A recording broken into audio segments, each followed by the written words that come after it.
We've all been told that emotions are irrational, that they shouldn't be trusted, that we should be logical instead, and that we shouldn't allow our emotions to cloud our judgment.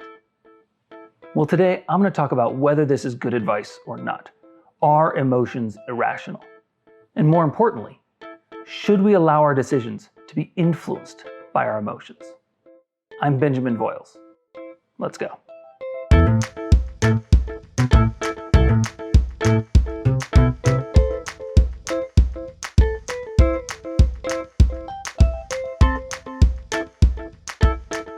Our culture has been downplaying and dismissing emotions for a long time now, and the consequences have been dire. People are sad, angry, depressed, and generally unhappy, I'd say. If we fully embrace the idea that emotions are irrational and that you shouldn't trust them anyway, then none of those things should matter, right? I'm exaggerating here. It definitely matters whether you or someone else is sad, depressed, angry, fearful, or embarrassed. We know these things matter, but we still get the advice that we shouldn't let our emotions influence our choices. Because, as people say, emotions are irrational. That's quite the paradox. When I'm making a decision, I want to take into account everything that's important. So by telling me to ignore my emotions when making decisions, you're implying that my emotions aren't important. But we know they are. See the paradox? From both a combination of advice given to you and from your own personal experiences, you've come to two conclusions.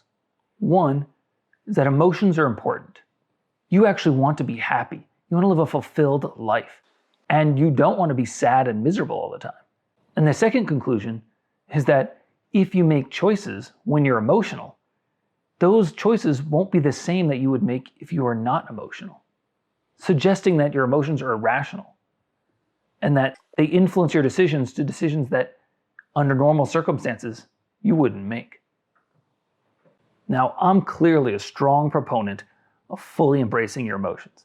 So conclusion one makes total sense to me. And conclusion two, it makes sense as well. I can't fault you for holding that perspective. We've all gotten angry and said or done something that we later wish we hadn't. So clearly, our emotions can and do influence our decisions. The question is, which version of you should be making the decisions? We all basically assume it's the calm, collected, clear thinking, and frankly, emotionless version that makes the better decisions, not the angry version of you. He makes terrible decisions. But let's change the emotion. If you're feeling confident, would you like confident you to make decisions for you? And what about happy? Would a happy version of you make good decisions? I think a happy and confident version of me would make great decisions. And what about fear? Let's say you're swimming in the ocean, happily, and then a fin pops up right next to you from a shark. You'll feel fear pretty quickly. Do you allow that fear to influence your decisions? Or do you keep going along swimming, thinking that fear is irrational?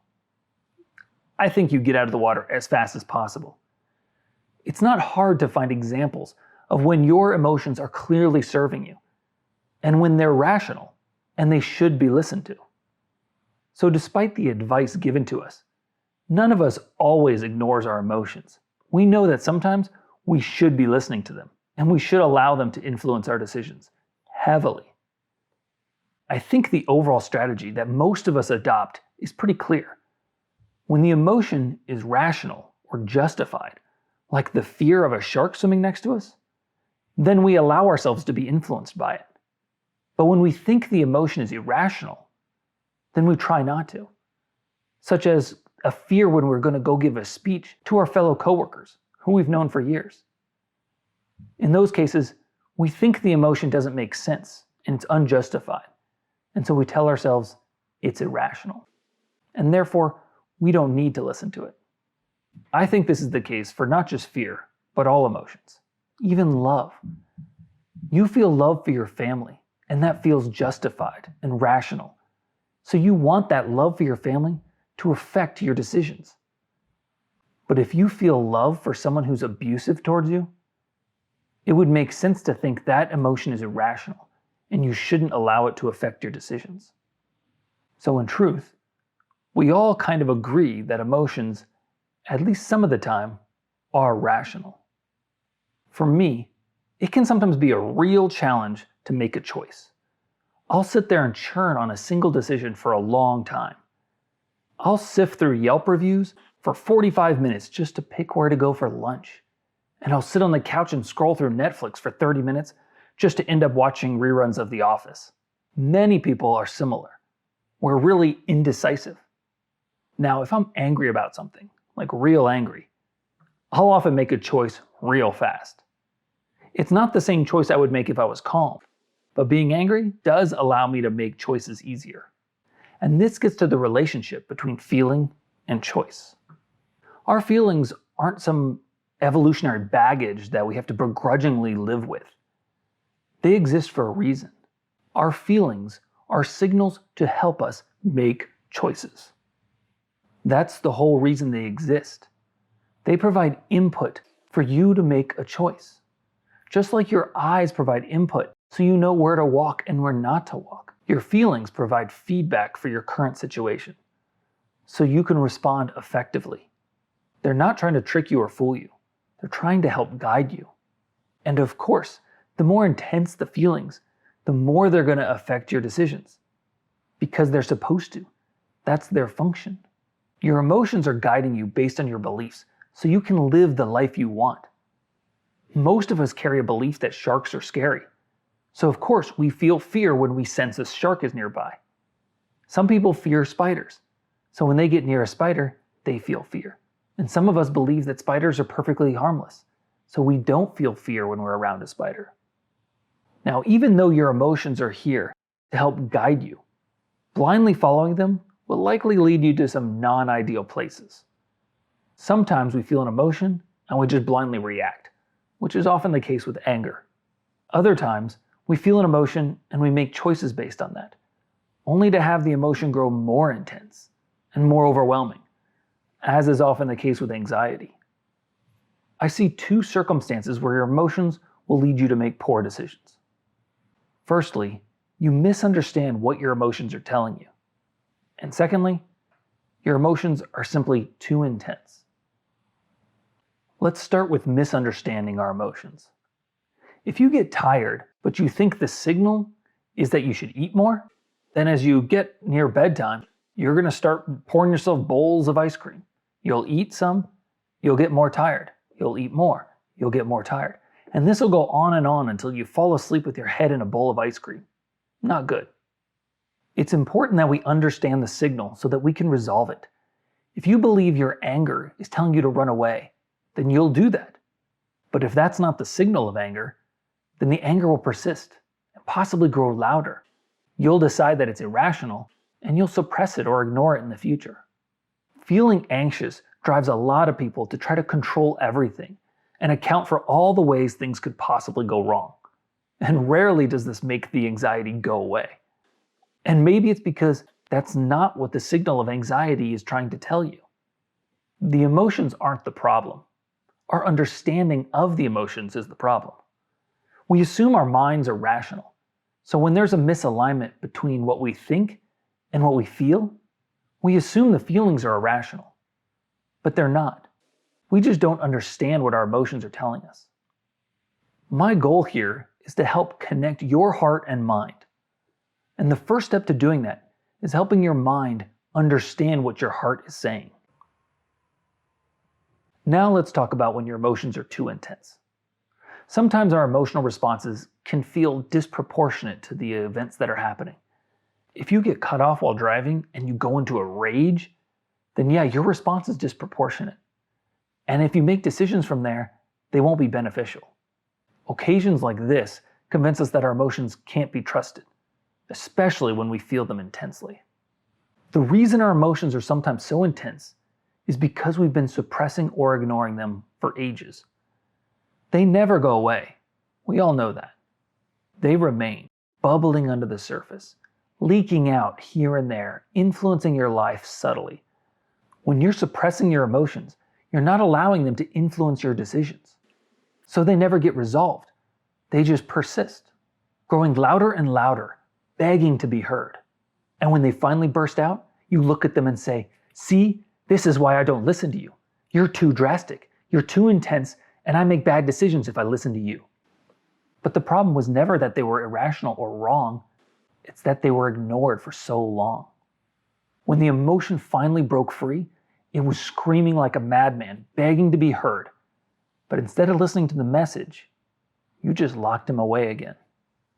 Earlier I mentioned step 1 to connecting your heart and mind was helping your mind understand your heart. And step 2 of connecting your heart and mind is to fully embrace your emotions, to fully embrace what you feel. You want to get the signal fully so that your mind can then make good choices that serve you. Okay, so I gave you 2 circumstances where your emotions might lead you to make poor decisions. But in neither case are your emotions irrational or misleading. Your emotions are honest, brutally honest. They're not lying to you. You might not feel the way you think you should feel. Plenty of people are living lives that seem like they should be perfectly happy in, but they're not. They're sad, angry, fearful, maybe just generally depressed. But these emotions aren't wrong, they're not irrational. They're telling you something isn't right, and they're trying to guide you towards resolving it. But most people assume it's the emotions that are faulty, but the emotions are fine. It's your thoughts that invent stories. It's your thoughts that are malleable. It's your thoughts that change on a whim. It's your thoughts that are irrational. Now, the mind is supposed to be rational, but we all know that's fiction. Whether it's our own mind or that of someone else, we know we create stories that aren't true. If I ask you to create a story where you wrestle an alligator and won, you can create that story. If I ask you to create a story where your spouse manipulates you and takes advantage of you at every opportunity, you can create that story. If I ask you to create a story where no one truly understands you, that you're going to live your entire life alone, disconnected from everybody, and you're going to die alone, you can create that story as well. If I ask you to create a story where you fell in love with someone and had an amazing romantic experience and then got married in a week, you can create that story too. We create stories with whatever conclusion we want. Your emotions are effectively inescapable. No matter how much you want to, you can't just change your emotions. You can try to ignore them and suppress them, but the emotion still exists, even if you're not willing to embrace it. But your thoughts, those you can change, and you do. I do as well. We change them all the time. You can invent any story you want. So we know the mind isn't bound by honesty and truth. If you feel sad when you think about your deceased mother, then you feel sad. You can try to ignore it, suppress it, push it away, or distract yourself from it. But you can't simply change it to joy. The emotion is a true reflection of what you're feeling inside you. It's not a trick. It's not a ploy. It's not a ruse. There is no ulterior motive trying to create false emotions inside you. They are legit signals. Many people assume our emotions are a product of our thoughts. And they can be. If you think about dead puppies, you might feel sad or gross. But plenty of emotions can happen without a single thought happening.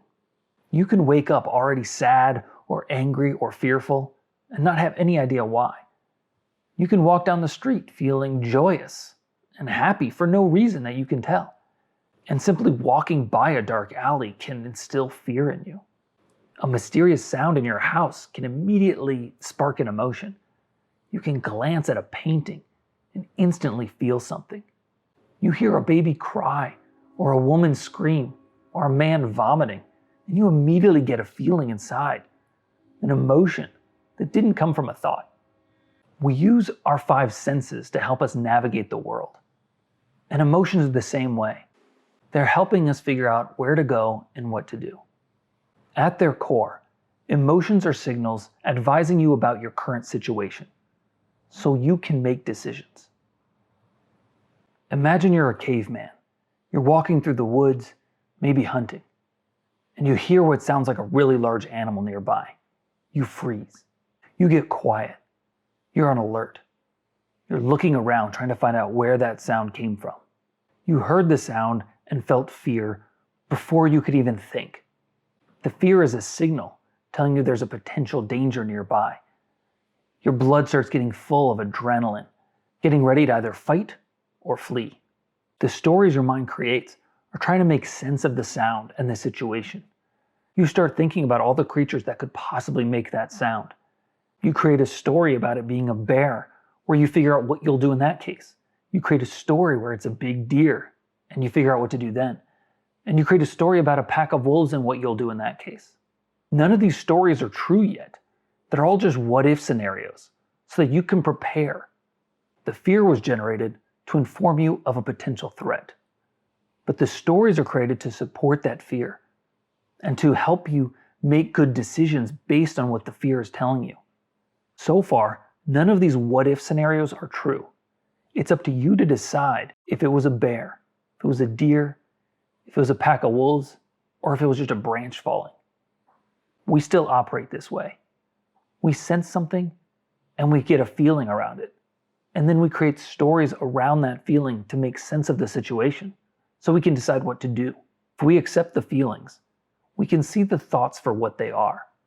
They're simple intellectual explorations to help guide us. But when we don't like the feeling, often we choose not to accept it. We choose to ignore it or suppress it. I got really good at that. I did that for years. I was angry a lot. More like frustrated. Every day, really. And I created all kinds of stories around this frustration. I had suppressed and ignored the emotion for so long, I never even noticed that I was actually frustrated. But the stories were still there, and they were shaping my life. I misunderstood what my frustration was telling me. And so I created these stories that were invalid. But I allowed these stories to influence my decisions. And they were poor decisions. When I finally allowed myself to feel the frustration, I immediately started blaming other people for everything that was wrong, because I thought that's what the emotion was telling me. But it wasn't. I was wrong. When we don't understand what we feel, the stories we create about those feelings will be false, and they'll mislead us. So back to the main question of this video. Should your decisions be influenced by your emotions?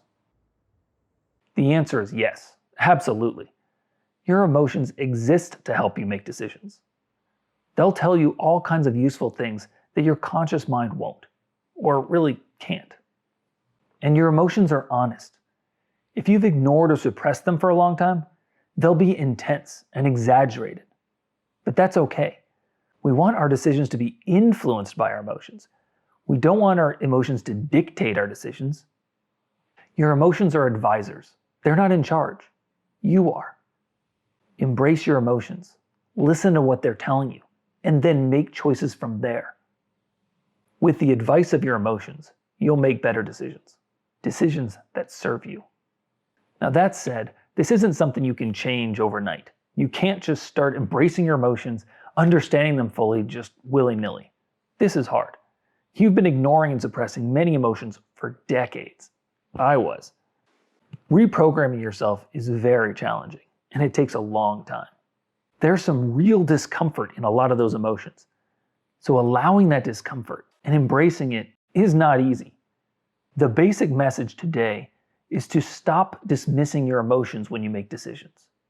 When you have a decision to make, stop and ask yourself, how do I feel about this? Sometimes the emotions will make perfect sense. Sometimes they won't. But in either case, they're still valuable. And even when you allow your emotions and embrace them, if you misunderstand them, you'll still make decisions that don't serve you. But that's where I'm here to help. In future videos, as well as future online courses, I'm going to explore these emotions in greater detail and really help you understand what these emotions are telling you. I can't just tell you what these emotions mean. You actually have to feel it yourself. All I can do is suggest ways you can interpret your emotions, but it's still up to you to decide if it's true or not, and if it will serve you or not. But diving into emotions is for another day. For now, just try to allow your emotions to influence your decisions a little bit more each day. Trust your feelings. believe that they're there to serve you. If you appreciated this video, please hit the like button. If you can think of anyone who would be interested in this topic, please share this video with them. I want to spread this message as much as possible. I think what I'm talking about here is very useful. These are some of the things that have changed my life drastically. And if you want to hear about more videos, hit the subscribe button. I'm going to put out more and more as time goes on. I'd love for some feedback on both the presentation as well as the topics I've discussed. These ideas are very interesting to me, so I'm happy to talk more about it. And if anything's unclear, let me know. Until the next video, I'm Benjamin Voiles. See you later.